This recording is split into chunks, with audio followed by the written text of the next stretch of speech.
Hey, this is Phil Lilley, Lilleys Landing Resort and Marina on Lake Taneycomo. I'm going to go ahead and do one cast today. It's the 9th of May.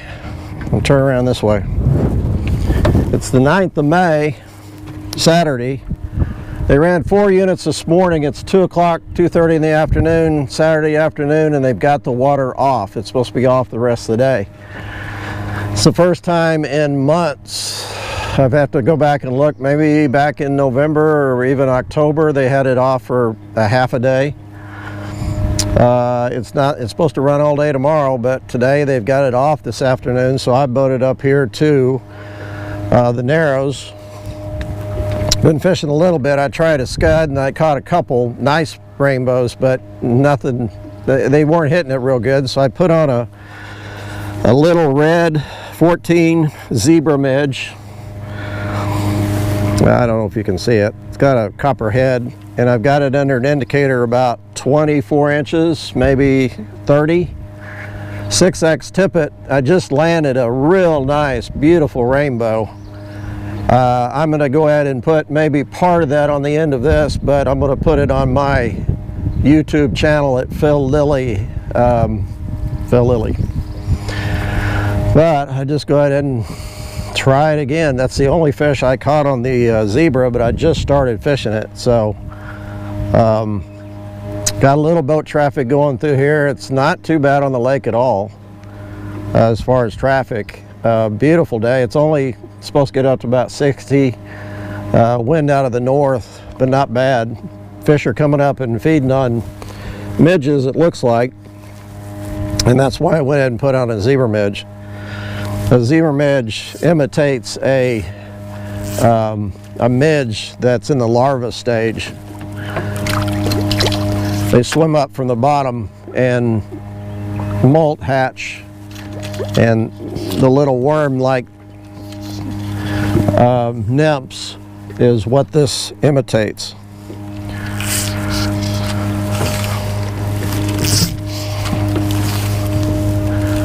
There's really no action to it. The water here is actually about a foot higher than normal. If the water was all the way off and down to normal level, I would be in about a foot deep of water. And there has been quite a bit of current moving through here. It's water draining out of the lake. But I can see now that that current has stopped. There's no current here now.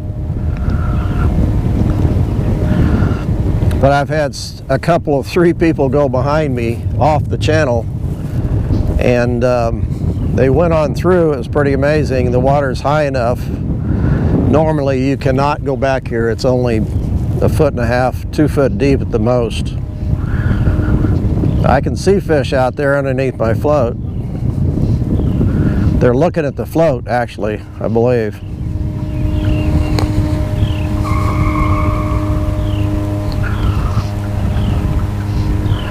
You don't have to give this fly any action. You just throw it out, especially if there's a little chop on the water like this. It gives it a lot of movement, but normally there's no real action to this fly. You can kind of drag it a little bit every once in a while, but normally you fish one spot, then you pick up and you fish another spot. Turn this camera just a little bit.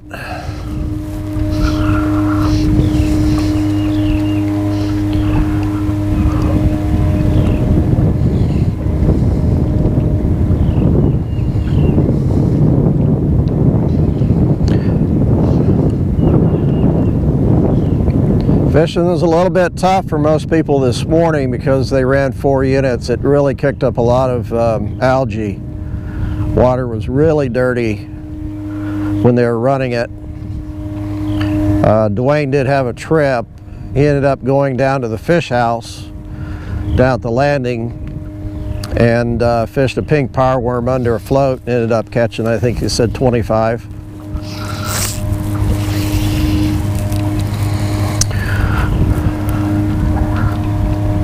Hopefully that's not the only fish that's going to hit the zebra midge. I was really debating what to use today on one cast. It's we got rain coming in next week. That little that site that I watched that gives a 7-day forecast for rain, it keeps getting worse and worse. They're forecasting a lot of rain for next weekend, which, you know, that could change.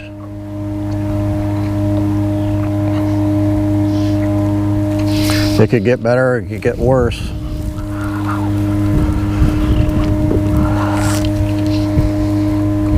Well, this is kind of crazy. I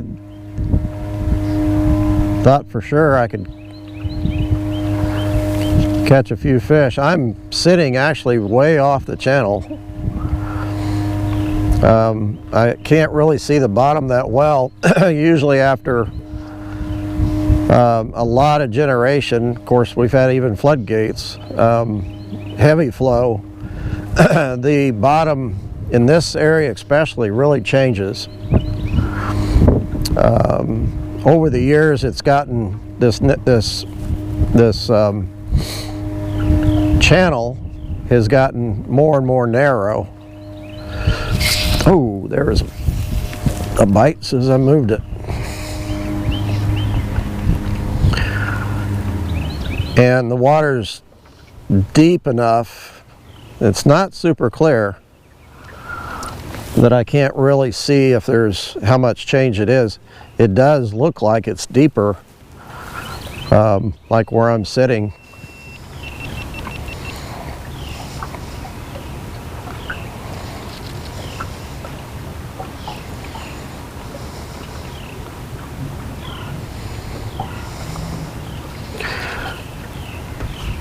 My big motor is sitting on the bottom in the gravel. That's what's holding me here. I'd be kind of drifting around. I might pick that up and move maybe over in the channel a little bit more. I think I might do that here in a second.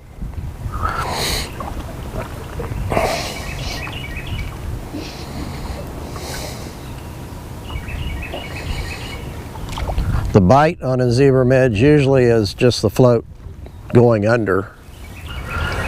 They usually don't run with it. They usually just take it in their mouth, and the float is pretty tiny, so it doesn't take much to pull it under. You got to be pretty quick on the set, because once they get that in their mouth, when they feel that is not what they thought it was, they're gonna spit it out.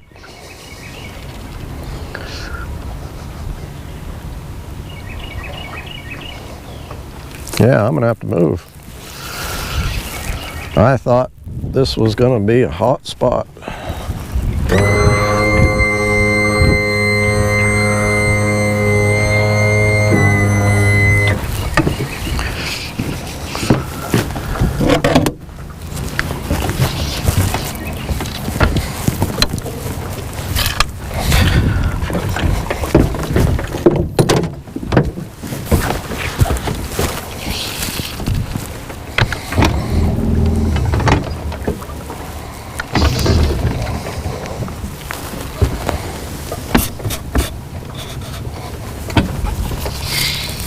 Of course, as soon as I looked away, I got a bite.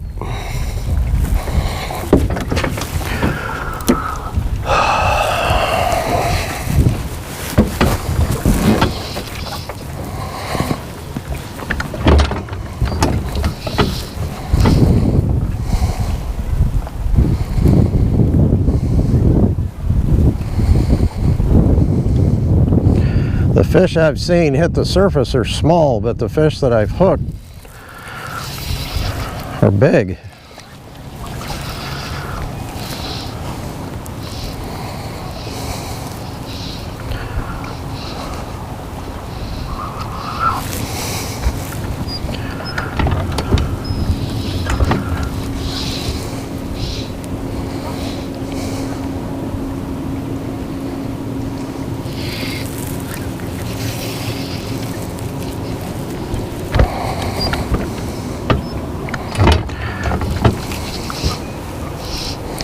The wind's out of the north, so it's blowing me up lake, but it's also blowing me towards that bank over there.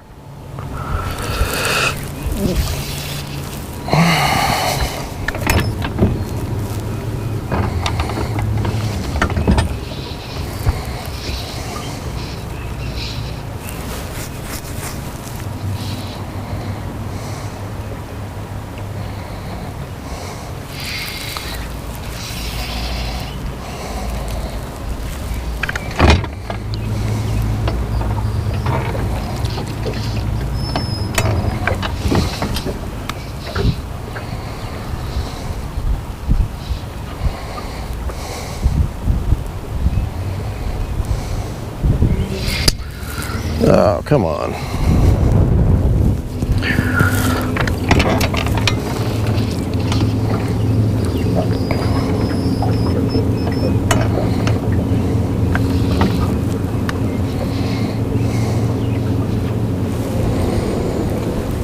A lot of people coming up here, the water hasn't been off in so long. They don't know where the channel is, hitting that gravel bar. I've already directed one guy around it.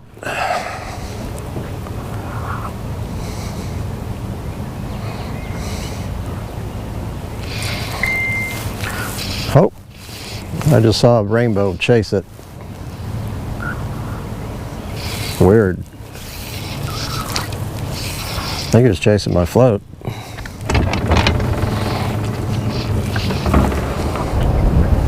Yeah.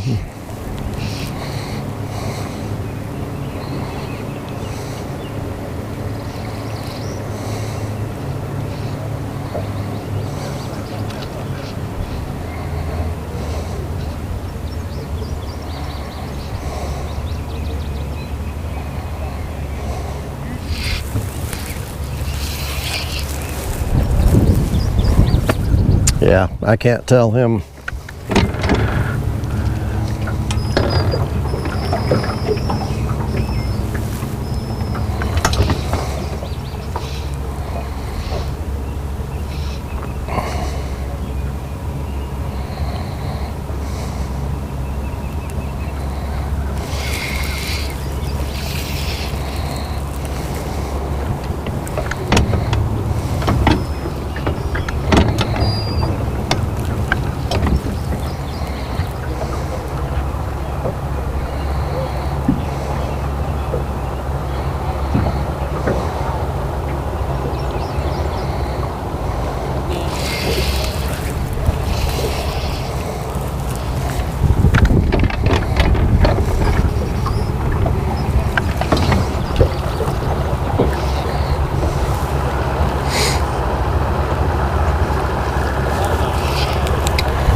I looked over to wave and I had a fish on.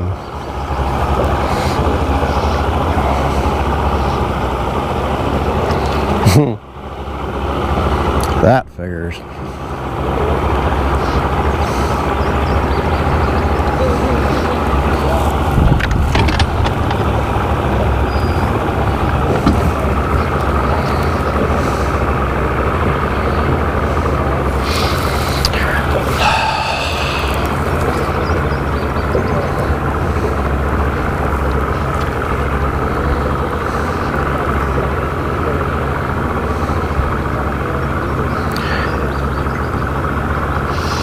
I'm gonna be up here for a while, and I'll just tell you what I'm gonna do.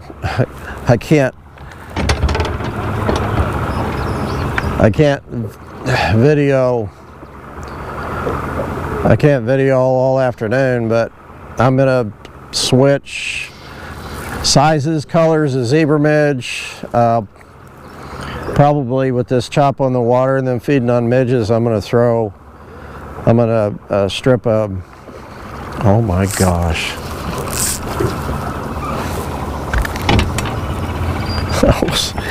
That was a huge fish that just hit over here. It almost looked like he was chasing a rainbow. His big. Just right there.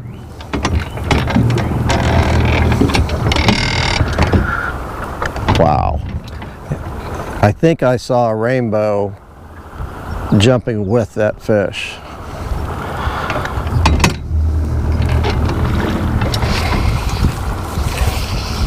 If he's chasing a rainbow, he's not going to eat my 14 midge.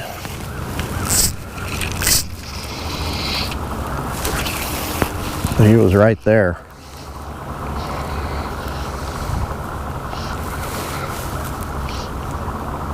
He is big. He made a swirl about that far. Big. I might catch the rainbow he was chasing, unless he ate it.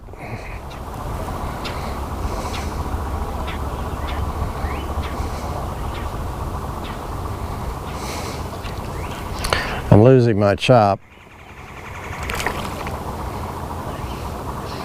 Something else hit in front of me, but that was not him. I'm also losing my chop and losing my wind. The other thing I'm going to do probably next is I've got my spin rods with 2-pound line. I've got 32nd ounce jigs. There's a fish.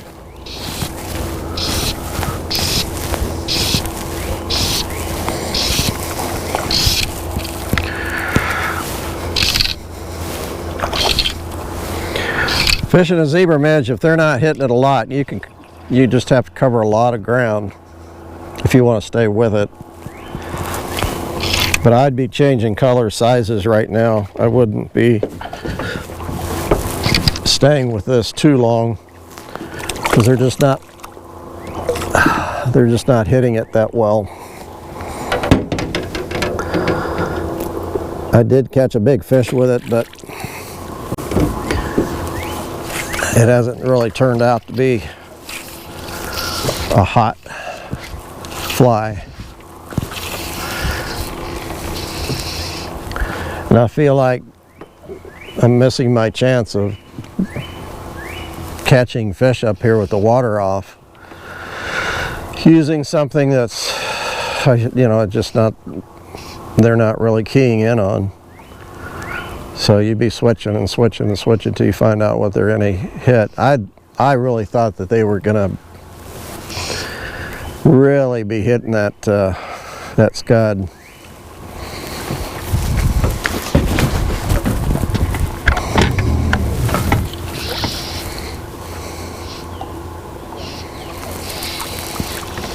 So you just don't leave that midge in one place very long.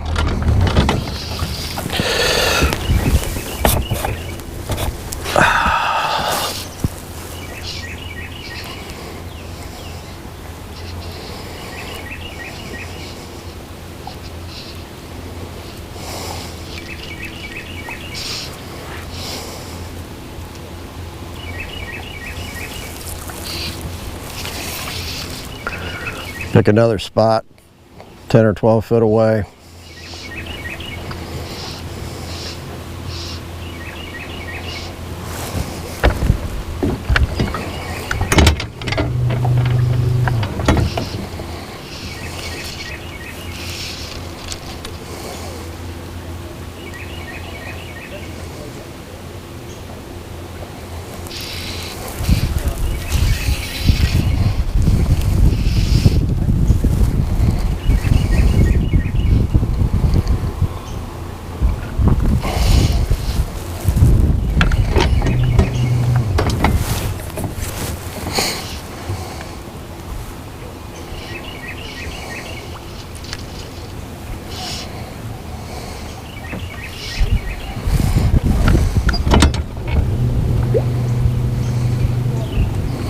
Here comes my wind back.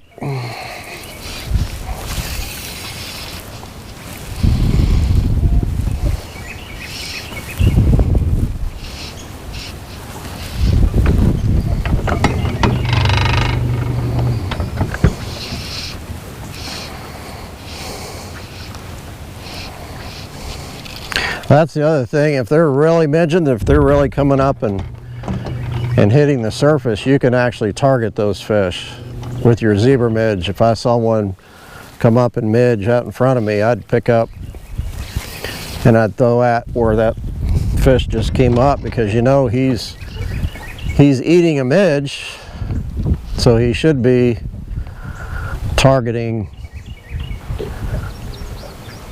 what you're throwing. Sometimes it works, sometimes it doesn't.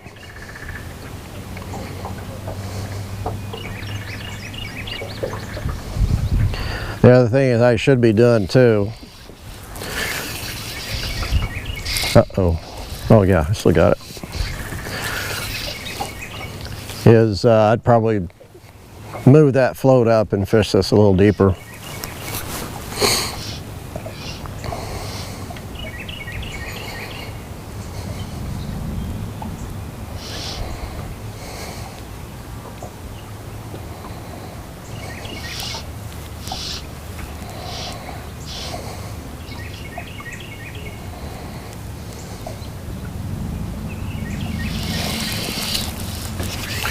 We'll fish olive and tan, red, black midges, even white midges.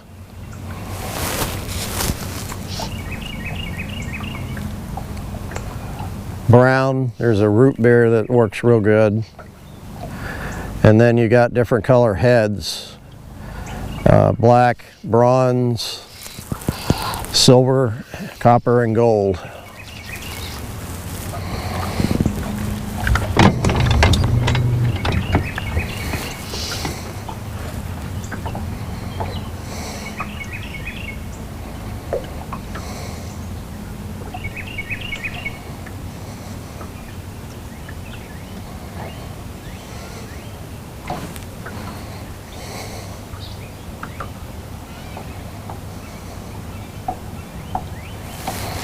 Well, I'm going to call it quits on one cast. I'm sorry, I thought for sure we'd see a lot of fish caught today. I'm going to experiment around with some more flies and some more techniques and see what happens, but if I catch any more big fish, I'll put it someplace. Thanks for watching. See you tomorrow.